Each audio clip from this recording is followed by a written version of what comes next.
Earth's banishment was approved. Then humanity laid down its rules, HFY. The galaxy was quiet the day the council voted. On the Great Council Station, which hung in orbit around a dying star, delegates from hundreds of species sat in their chambers.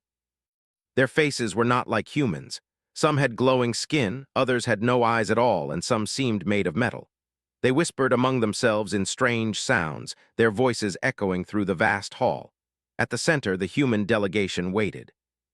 Ethan Brooks, a calm man with sharp eyes, sat with Claire Morgan, a young scientist, and Senator Lisa Carter, a voice of reason among humans. They had come prepared, yet they knew the vote might not go their way.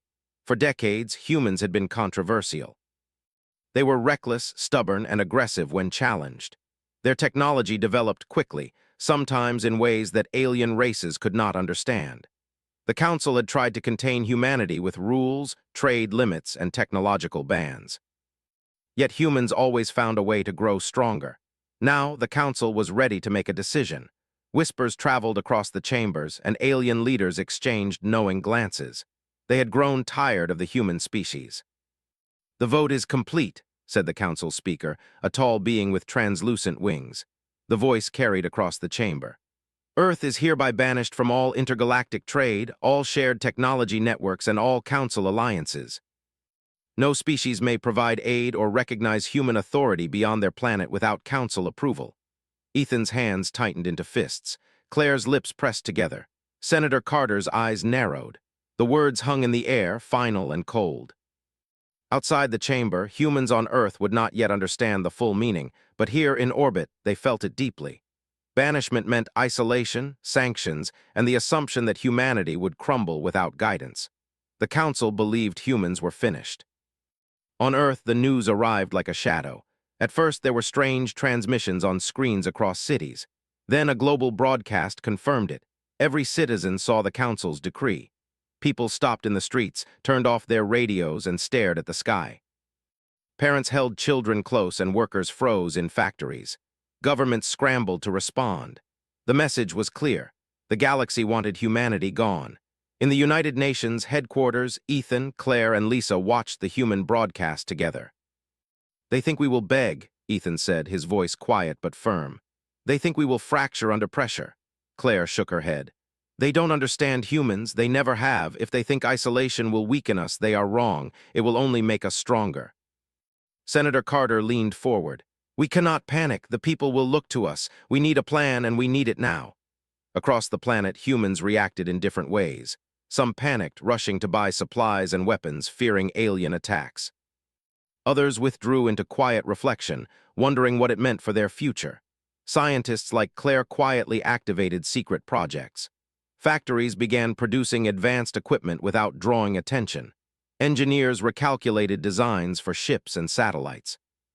Earth's leaders, however, acted as if nothing had changed, hiding their real plans behind calm speeches. One night, Ethan walked through a quiet park in Washington. He looked at the stars. Millions of lights blinked across the sky, and somewhere out there, alien eyes were watching Earth. Humans had always been small in the galactic view, but Ethan knew they were capable of more than the Council imagined. "We cannot wait for them to forgive us," he said to himself. "We will write our own rules, we will define our own future." Back at the headquarters, Claire was in a lab with a team of scientists. They worked quietly but feverishly. Old systems were reactivated and new designs were tested. Artificial intelligence systems learned to predict alien strategies. Energy generators, once limited by council rules, now pushed beyond previous limits. Claire watched as human ingenuity came alive. Isolation gave them freedom to experiment, and humans never wasted such opportunities. Lisa Carter met with world leaders in a private council room. "We need unity," she said. "The council believes we will collapse, but we cannot show fear. We must organize our people quietly, and we must prepare for every possible outcome." Throughout the planet, military bases, research centers, and spaceports worked together in secret. Humans knew the council did not anticipate cunning, only submission. They underestimated humanity's ability to adapt. Ethan watched engineers launch satellites that could communicate in ways no alien could intercept. Claire developed ships that could travel faster than any council rules allowed. Humans were silent, but their actions spoke louder than speeches. Weeks passed, and the Council assumed humans were crumbling. They sent scouts to monitor Earth, reporting reduced communication, fewer transmissions, and what they thought was despair. Alien leaders believed isolation would break humanity within years. They did not realize that humans had begun a quiet transformation, a preparation that could change the galaxy forever. Ethan called a meeting with Claire and Lisa. "We will not beg for acceptance," he said. "We will not wait for permission. They think they control us, but they cannot. This is the moment we define ourselves." Claire nodded. "We can grow, build, and protect ourselves. We can show them that humans are not weak. They cannot banish ingenuity, courage, or persistence." Lisa added, "And we will not do this recklessly. Humans will remain true to our own values. We will not become what they fear. We will prove that humanity can be both strong and just." On the other side of the galaxy, some council members began to worry. Reports from their scouts indicated that human activity was increasing, not decreasing. New satellites, mysterious ship movements, and unknown signals all pointed to preparation, not panic. Alien diplomats whispered to each other in fear. What if they had misjudged humanity? Meanwhile, on Earth, ordinary citizens began to feel subtle changes. Energy became more abundant, new transport systems reduced travel time, and communication between cities improved beyond previous limits. Humans felt pride without realizing it, a quiet strength growing in every community. Leaders like Ethan, Claire, and Lisa guided the transformation, but they let humanity take part in the change. People built, learned, and adapted without fear. The Council sent an envoy, a group of alien diplomats, to attempt negotiations. They wanted to warn humans that further defiance would be punished. Ethan received them with polite calm. He spoke directly, without threat, yet with authority. "We understand the Council's decision," he said. "We also understand that humans are capable of growth, cooperation, and protection. If you hope to control us, you will fail. We will not ask for forgiveness, but we will act in ways that benefit both our people and those who respect life and freedom." The diplomats were stunned. They expected desperation, maybe even pleas. Instead, they saw confidence, control, and intelligence. They reported back that humans had grown quiet, but they were far from defeated. Their messages shocked the Council. Some leaders began to rethink the banishment. Others were angry that humans could not be controlled. Still, they assumed time would weaken Earth. Ethan, Claire, and Lisa watched the galaxy from their own orbiting observation stations. They knew the Council had underestimated them. Banishment was supposed to weaken humanity, but it had done the opposite. Freedom, even enforced isolation, gave humans the space to grow. It removed outside rules, and in the silence of isolation, humans became stronger, faster, and wiser. On Earth, children learned about the stars differently. They learned strategy, science, and the importance of cooperation. Schools focused not only on technology, but on ethics, creativity, and problem-solving. Humans were preparing not just to survive, but to take responsibility for themselves and the galaxy. As months turned to years, the Council's reports continued to surprise them. Humans had rebuilt energy systems, fleets, and communications far beyond what was expected. Alien scouts reported efficiency and strength that no one had imagined. Humans were growing silently, and the galaxy had no idea what they were preparing for. Ethan walked alone one night through a city that had changed dramatically in a few years. Sleek transport vehicles moved silently above, energy from new sources lit every street, and people moved with a quiet purpose. Humans were no longer the species the Council believed they could contain. He looked up at the stars, feeling both pride and determination. "They will not control us," he whispered to himself. "And when the time comes, they will learn that humans write our own rules." Claire joined him quietly. "And we will do it without losing who we are. We will remain human, but we will be strong." Lisa Carter arrived with a small group of leaders. "It is time to prepare the next steps," she said. "The Council believes they have won, but they have not seen what humanity can do when it is free." And so, humanity began its quiet rise. The Council had banished Earth, expecting collapse and desperation. Humans had other plans.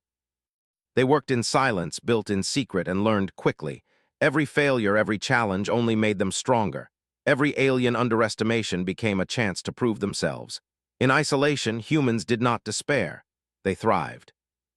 The galaxy believed it had finished with humanity. It had not. The first part of humanity's story after banishment was one of quiet transformation, patience, and preparation. Earth no longer waited for permission. Humans had begun to write their own destiny. And the first steps of that destiny were about to unfold in ways no alien could imagine. Ethan looked once more at the stars. "They think we are done," he said softly. "They have no idea what we are capable of," Claire smiled. "Then let us show them." And with that, Earth moved forward, silent but unstoppable, ready to take its place not by the Council's rules, but by its own years passed on Earth after the Council's banishment. Humans did not crumble as the galaxy had expected. Instead, they quietly rebuilt themselves. Cities became cleaner, faster, and more efficient. Energy was no longer a problem. Massive plants powered by the sun, wind, and advanced fusion technology supplied every home. Transportation changed completely. Silent vehicles moved above streets on magnetic lines, carrying people without traffic jams or accidents. Earth was transforming, but the galaxy did not notice. They thought humans were isolated, weak, and fading. Ethan Brooks watched the progress from a high tower in New York.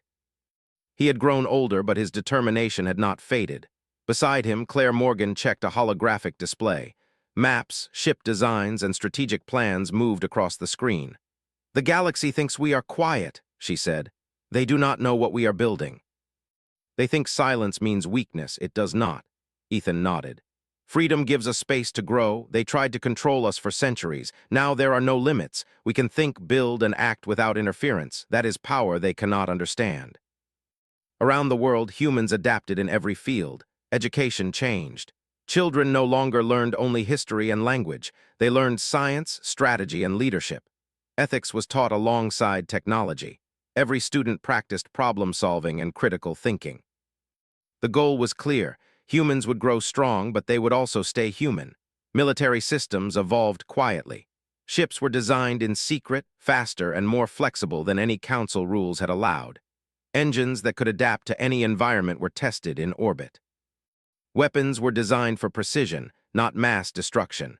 Humans practiced control and strategy, not only force. Ethan personally oversaw many of these projects, making sure that power would come with responsibility.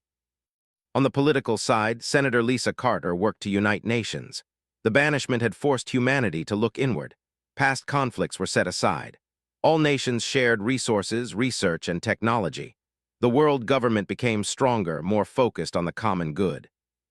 Humans learned that unity was a strength the Council could never break.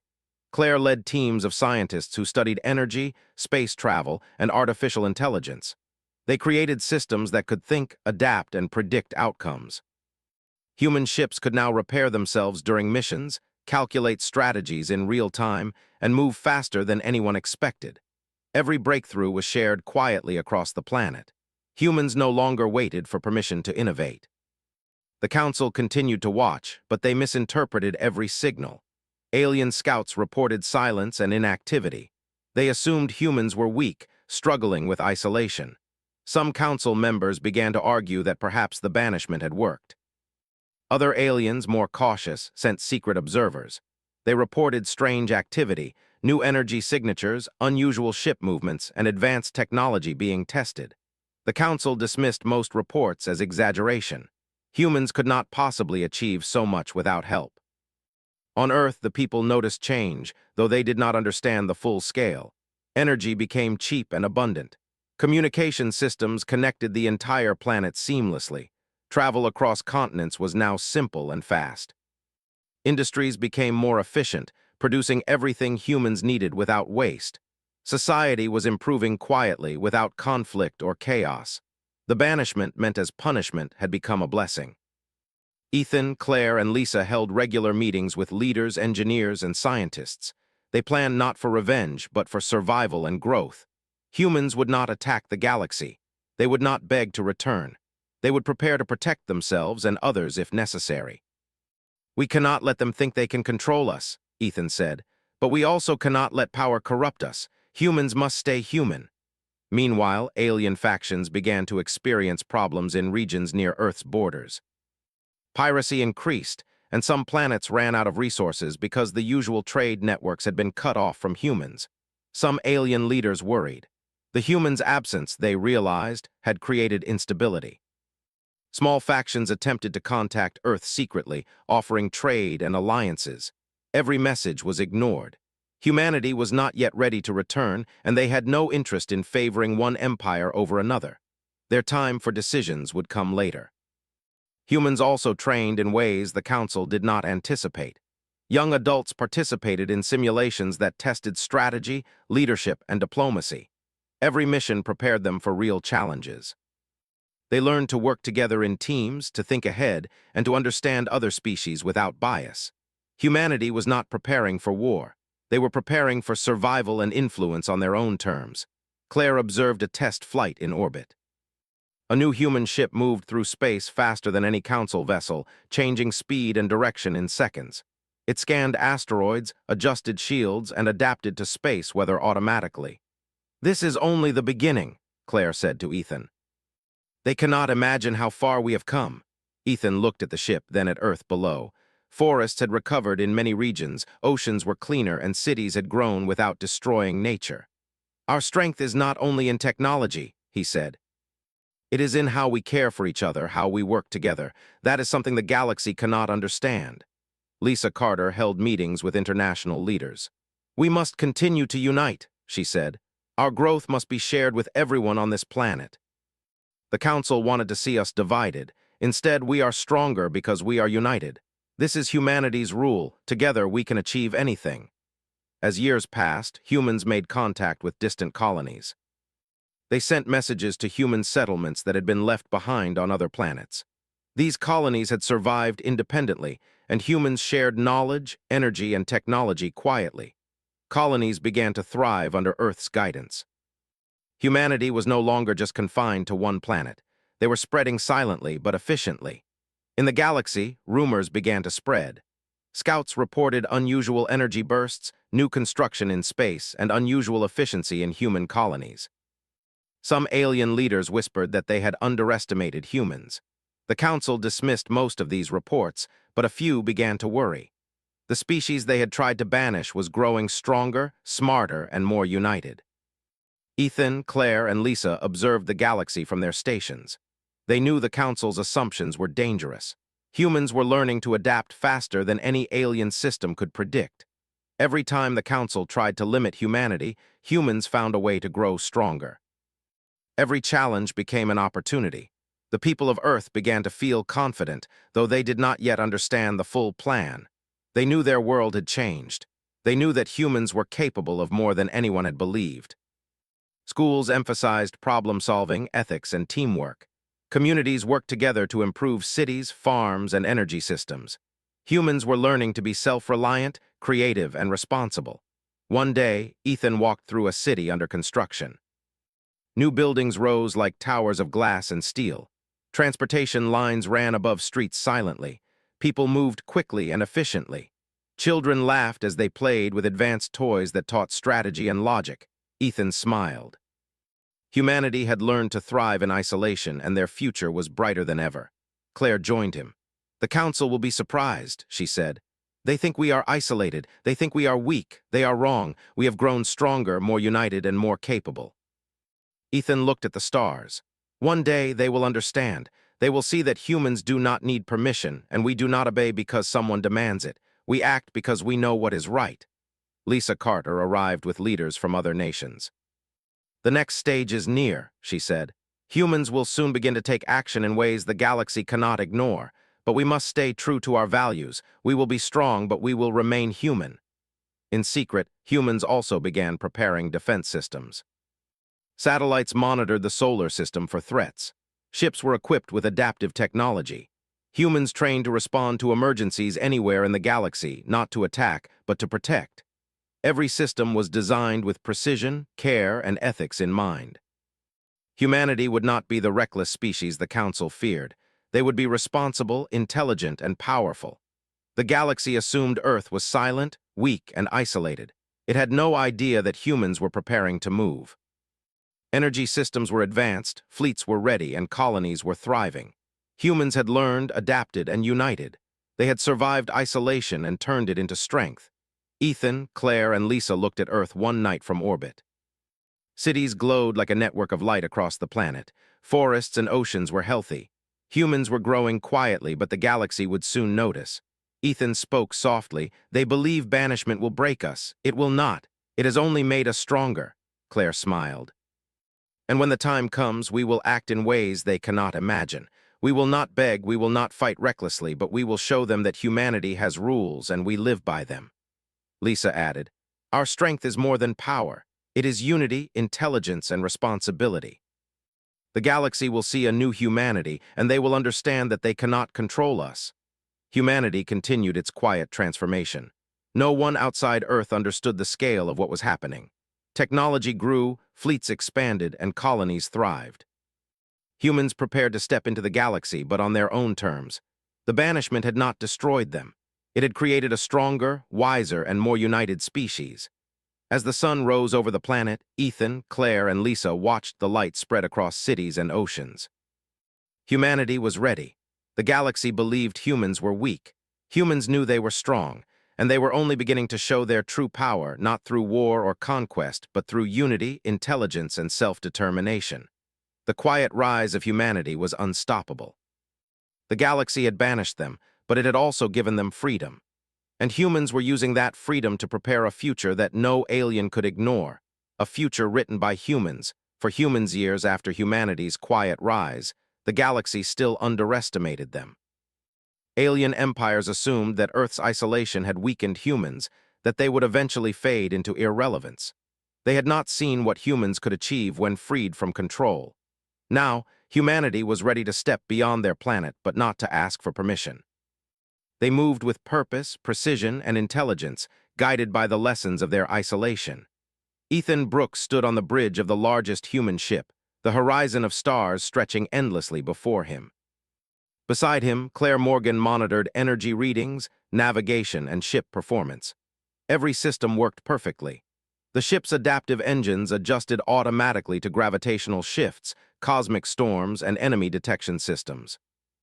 The fleet behind them moved in silence, each vessel perfectly aligned, ready for anything. Ethan's eyes were steady. "The galaxy has been blind to us," he said. "Now they will see what humans can do without interference." On Earth, the preparations had been years in the making. Young adults trained in leadership, strategy, and communication. Scientists built systems that could predict threats and respond instantly. Engineers created ships and satellites that adapted to any situation. Humans had learned patience, planning, and cooperation. They were not reckless, they were precise. As the fleet approached the border of the outer systems, alien scouts detected them. Reports of human activity were sent to the Council. Panic rippled through alien governments. They had not expected humans to appear so suddenly or so efficiently. Small factions attempted to mobilize fleets, but humans moved faster than any alien response could reach. Ships that were designed to evade detection remained invisible until it was too late. Ethan gave calm orders. "No attacks unless necessary. Our goal is to stabilize, not destroy. We protect, we do not conquer." The fleet moved with coordination that seemed impossible. Alien commanders watched helplessly as humans intercepted weapons shipments, disabled pirate fleets, and prevented disasters in disputed territories. No lives were lost, no worlds destroyed. Humans acted with precision and restraint, earning respect even from those who had feared them. Claire explained to Ethan, "They do not understand our strategy. We are not attacking, we are correcting. We prevent mistakes and disasters, and we do it efficiently." That is more frightening to them than war. In a contested sector, two alien factions were preparing for battle over a planet rich in minerals. Humans arrived without announcement. Massive energy shields surrounded the planet, neutralizing any weapons fired. Ships hovered in orbit, scanning for threats. Representatives from both factions were summoned. Ethan met with their leaders personally. "We are not here to conquer or to punish," Ethan said. "We are here to enforce balance. Your conflict endangers many lives. If you continue, you will face consequences. Not from us, but from the systems you threaten. We offer a choice: negotiate fairly or accept the results of intervention." The alien leaders were stunned. Humans spoke without threat, but with authority. Their ships were ready, their power visible, and their discipline perfect. They had assumed humans were reckless, unpredictable, and weak. Now they realized humans were neither. They were precise, efficient, and unyielding in principle. Back on Earth, Senator Lisa Carter monitored communication networks. She guided the fleet's political decisions, ensuring humans acted ethically and with purpose. "This is not war," she told Ethan. "It is influence through control and responsibility. The galaxy will notice. They will understand that humans have rules and humans follow them." Throughout the outer systems, humans continued to intervene quietly. They prevented resource theft, protected vulnerable colonies, and disarmed dangerous weapons. No human demanded tribute or loyalty. Humans acted for the safety of all, not for gain. Alien commanders were confused. They had never seen a species act with such restraint while possessing unmatched capability. Claire worked with engineers to monitor ship performance. Adaptive engines, shields, and weapon systems all worked in unison. Human ships could calculate trajectories, energy usage, and potential outcomes faster than any alien fleet could respond. It was not sheer firepower that gave humans the advantage, but intelligence, coordination, and preparation. Every move had purpose. Every action had reason. In the Council, panic spread. Reports of human fleets appearing, preventing conflicts, and stabilizing systems could not be ignored. Some leaders demanded immediate action against Earth. Others, more cautious, suggested diplomacy. The truth was clear. Humans were no longer a junior species. They were an independent force, capable of shaping the galaxy without asking permission. Ethan gathered his officers. "The Council assumes they control us. They do not. We will not take their orders. We will act where necessary to protect life and stability. Every step we take demonstrates that humans are responsible, not reckless." Claire added, "Our strength comes from our preparation, our unity, and our discipline. We will not threaten, but we will not hesitate when intervention is required." In one sector, a superweapon under construction threatened dozens of inhabited planets. Humans arrived before the weapon could be completed. Engineers remotely disabled the energy cores, disarming the weapon entirely. The faction responsible had no choice but to accept human authority. Lives were saved, systems stabilized, and humans moved on without demanding reward or allegiance. On Earth, people watched transmissions of human fleets. They saw restraint, intelligence, and cooperation. Humanity was no longer confined to one planet. Their influence spread across colonies and systems. Ordinary citizens felt pride. They understood that their species had grown beyond fear, beyond punishment, and beyond the limits imposed by others.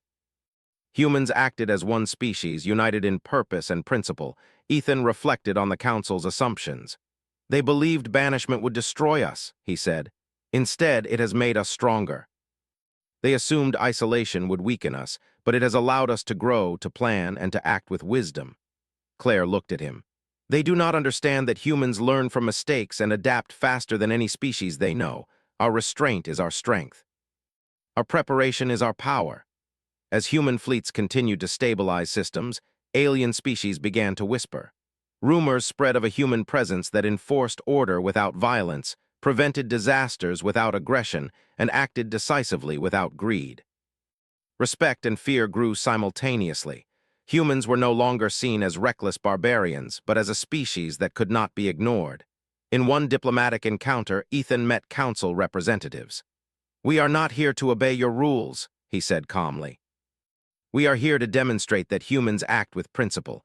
We protect, we stabilize, and we prevent unnecessary loss. If you hope to control us, you will fail. We follow our own rules, and our rules protect life, freedom, and justice." The council representatives were shocked. They had assumed humans would beg for reintegration or act impulsively. Instead, they saw discipline, unity, and intelligence. Some realized that humans' isolation had made them stronger, more capable, and more independent than any other species in the galaxy. Back in human colonies, ordinary citizens continued to thrive. Education, technology, and cooperation created societies that were advanced, efficient, and ethical. Humans prepared for any situation without fear, knowing that their species had grown beyond the Council's control. They had learned patience, planning, and responsibility. Their power was matched by their principles. Ethan walked through one colony on a distant planet. People were busy with work, learning, and building. Children played, practicing strategy games and teamwork. Communities worked together to maintain the environment and improve living conditions. Humans were expanding, not through conquest, but through cooperation and wisdom. Claire observed the colony's energy systems. Solar arrays, fusion plants, and adaptive energy grids provided power efficiently. Human engineers had created systems that could work anywhere, under any conditions. Humans were prepared for challenges that the Council could not imagine. Lisa Carter communicated with the fleet. "Our message is clear," she said.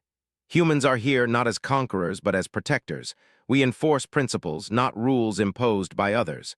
The galaxy will understand that we act with intelligence, responsibility, and restraint." In another system, a war threatened several inhabited planets. Humans arrived before any battle could start. They set up neutral zones, disabled weapons, and enforced fair negotiations. Alien leaders were frustrated, but they could not argue with results. Humans acted decisively, saving countless lives. The galaxy began to take notice. Humans were no longer a species to ignore. Ethan addressed his officers on the bridge. "We are not heroes seeking praise. We are humans acting with wisdom. The galaxy assumed we would be weak, but we are neither weak nor reckless. Every action we take proves that humanity has rules and we follow them." Claire smiled. "And our rules are simple: protect life, act with intelligence, and remain responsible. That is the human way. The Council has underestimated us for centuries, and they continue to do so. But now the galaxy will see who we truly are." As humans continued to act in contested systems, respect for them grew. Smaller species began to follow human guidance voluntarily. The Council could no longer ignore their presence. Humans had not returned to beg for acceptance. They had returned to enforce balance, protect life, and demonstrate their strength. Ethan, Claire, and Lisa looked at the galaxy from orbit. Stars stretched endlessly, systems teeming with life and potential. Humans were ready. They had prepared, planned, and acted with precision. The galaxy had banished them, but humans had grown stronger in isolation. Now they were showing their true power, not through violence, but through wisdom, unity, and principle. The quiet rise of humanity continued. Alien leaders could see it, but they could not control it. Humans were no longer a junior species. They were a force of stability, intelligence, and ethical power. The Council had made a mistake, and humans were proving it, not with anger or revenge, but with precision, preparation, and responsibility. Ethan looked at the stars. They thought they could banish us. They thought isolation would weaken us. Instead, it has made us stronger, wiser, and united. Now the galaxy will understand humanity's rules, and those rules will protect life, freedom, and balance across the stars. Claire stood beside him. "Our work is not done. We will continue to act, to protect, and to grow. The galaxy will learn that humans follow principles, not orders, and that our strength is matched only by our wisdom." And so, humans continued their journey through the galaxy. Their fleet stabilized systems, protected colonies, and demonstrated their principles. No alien power could stop them. The galaxy had banished Earth, but humanity had returned stronger than ever. Their presence was a reminder that freedom, unity, and intelligence could achieve what rules and restrictions never could. Humanity's quiet rise had become undeniable. The galaxy was no longer blind to humanity.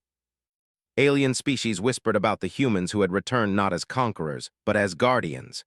Humans had acted with restraint, precision, and intelligence, saving worlds from destruction, stopping wars, and preventing disasters. The Council could no longer ignore them. Humanity had shown that they were a force unlike any other, independent, strong, and principled. Ethan Brooks stood in the command center of the human fleet orbiting a contested system. Claire Morgan and Senator Lisa Carter were beside him. Their eyes scanned the star systems below, where human ships were stabilizing planetary defenses, repairing damaged colonies, and guiding alien factions toward peace. "The Council will finally have to speak with us," Ethan said quietly. "They can no longer pretend we are weak or irrelevant," Claire nodded. "And when they do, we will make our position clear. Humans act with rules, not chaos. We protect life, but we will not be controlled or deceived. The galaxy must understand that." Lisa added, "Our message will be simple. The Council cannot force humans to obey. We will continue to act wherever needed, but only under our own guidance. Any negotiation must respect our independence." The Council finally sent a delegation to meet the humans in neutral space. Their ships approached cautiously, shields raised and weapons ready. Alien ambassadors had never seen such a large fleet operate with perfect coordination, and they were careful not to make sudden movements. Ethan greeted them personally. His calm, measured tone carried authority. "We are not here to beg or submit," Ethan said. "We are here to establish principles. Humans have grown beyond control, but that growth comes with responsibility. We act for balance, protection, and order, not for conquest or revenge. Any attempt to force humans to obey will fail." The council delegation was shocked. Humans spoke not as a junior species, but as equals, confident and disciplined. Some envoys whispered to one another in fear, realizing they had underestimated humanity for centuries. They had assumed humans would plead for reintegration or act impulsively. Instead, humans had acted decisively with precision and with principle. Claire stepped forward. "We have demonstrated that humans follow rules, not orders. Our rules protect life, freedom, and fairness. We will intervene where necessary, but we do not conquer. The galaxy must learn that humanity will not be controlled, but humanity will protect wherever possible." Ethan continued, "We will not punish species for past mistakes. We will not destroy planets to prove power. We enforce balance, and we act with wisdom. Any species wishing to live in peace will be safe under human guidance. Those who act recklessly will face consequences, not from anger, but from our commitment to stability." Lisa Carter addressed the alien leaders directly. "Our rules are simple. No species-wide punishment, no forced annexations. Decisions affecting others must include those affected. Violations of these rules will be met with immediate intervention. Humans enforce principle, not domination. We ask only for respect and understanding." The alien envoys were silent. They realized that humans were not acting out of fear or anger. They had authority, discipline, and morality. Humans had grown stronger in isolation, and that strength came with wisdom. The galaxy had never seen a species with such balance of power and principle. Back on Earth, ordinary citizens felt the change. Transmissions showed humans enforcing rules, protecting life, and guiding alien factions. Pride and hope spread across the planet. Humans no longer looked to the Council for approval. Their independence was clear, their unity visible, and their purpose understood. The species had matured in ways no alien could predict. Ethan convened a meeting with human leaders across colonies. "We have the galaxy's attention," he said. "But our strength is not in intimidation. It is in discipline, unity, and principle. We will continue to act as guardians, not conquerors. Our rules will guide the galaxy, but we will always act with wisdom and restraint." Claire displayed a holographic map showing areas stabilized by humans. Disputed territories, resource conflicts, and dangerous weapons had been neutralized. Life had been saved without casualties. Alien species began to see humans not as threats, but as protectors. Even former enemies began to respect humanity's authority. The Council debated in panic. Some leaders wanted to attack, but their fleets were too slow, uncoordinated, or ill-prepared. Others argued for diplomacy. They realized that humans had created a system the Council could not dominate. Humans had acted decisively, proven their principles, and demonstrated their power. Resistance was no longer simple. The galaxy would have to accept humanity's rules. Ethan addressed the Council representatives directly. "We have no desire for revenge. We have no desire to dominate. Our goal is simple: balance, protection, and principle. Humans have grown beyond your control, but that growth is guided by wisdom. Any species acting recklessly will be corrected, not punished, and any species acting responsibly will be protected. These are the rules of humanity, and they will stand." Claire added, "We do not impose these rules for our gain. We do not take resources or territory. We enforce fairness, stability, and protection. The galaxy can cooperate freely, but it must understand that humans will not be forced, deceived, or threatened. We act on principle, not submission." The Council could only nod. They understood that humans had changed the balance of power. They could no longer make decisions for humanity. The species they had tried to banish had grown stronger, wiser, and more disciplined. Humans had written their own rules, and the galaxy had no choice but to respect them. On distant colonies, humans continued to enforce these rules. Technology, strategy, and cooperation allowed them to stabilize systems quickly. Disputes between alien factions were resolved fairly. Resources were distributed responsibly. Humans acted decisively, but always ethically. The galaxy slowly adjusted to this new reality.